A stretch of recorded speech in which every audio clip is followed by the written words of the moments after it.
ክቡር የሆነው የሰው ልጅ ገላ በሳሊያን ዘንድ እንደ ስዕል መሳያ ሸራነት እያገለገለ ነው ቢባል ግር የሚያሰኝ ነው። በዚህ ያሳሳል ስልት በርካቶችን ያስገረመችውና መነጋገሪያ የሆነችውን የአርቲስት አሌክሳ ሚዴን ስራዎቹን እናስቃኛችኋለን።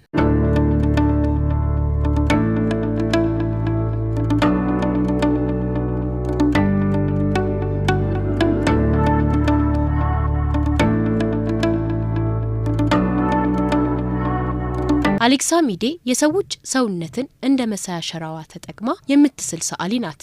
ስራዎቿ በጥበብ ጋለሪ ውስጥ ተንጠልጥሎ የምንመለከተው ነገር ሊመስል ይችላል። ሆኖም ግን ሰዓሊዋ ከሌሎች አርቲስቶች ፍጹም ትለያለች። የራሷ መልክ፣ የራሷ ፈጠራና ምልከታን በማጉላት የሰው ልጅ ሰውነቱን እንደ መሳያ ካንቫስ በመጠቀም መግለጽ የምትፈልገውን ሀሳብ እስትንፋስ ኖሮት ህይወት ፈጥራለትና ተንቀሳቃሽ እንዲሆን ባደረገችው ስዕሏ ላይ ታትማለች። በስዕሏ 2Dና 3D የሚባሉትን የእይታ አቅጣጫዎችን በአንድ ላይ አድርጋ ማሳየት የቻለች አርቲስት ናት። እንደ አውሮፓውያን አቆጣጠር በ2009 የመጀመሪያ ዲግሪዋን በፖለቲካል ሳይንስ የተመረቀችው ይህች አርቲስት ጋድ ኢዝ አ ውማን በተሰኘው የአሪያና ግራንዴ ሙዚቃ ክሊፕ ላይ የሙዚቀኛዋን ሰውነት ገንዳ ውስጥ በማድረግ ፒንክ፣ ሰማያዊና ሐምራዊ ቀለማት ህብረትን በመጠቀም ሙዚቀኛዋ በስራዋ ከምታጠነጥንበት መነሻ ሀሳብ ጋር ስብጥር ፈጥራ በተለየ ሁኔታ ደምቃና አሸብርቃ እንድትታይ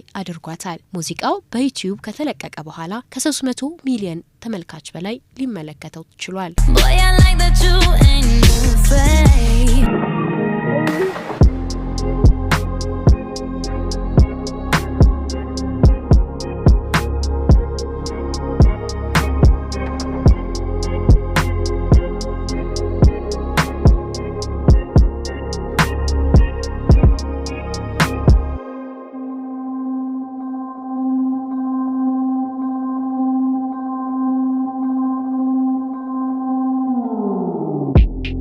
አሌክሳ በሰዎች ዘንድ ተወዳጅነትና ተቀባይነት ካገኘችባቸው ስራዎች አንዱ ከለር ኦፍ ሪያሊቲ የተሰኘው አጭር ፊልም ነው። በፊልሙ ላይ ሙቭመንት አርቲስት ደራሲና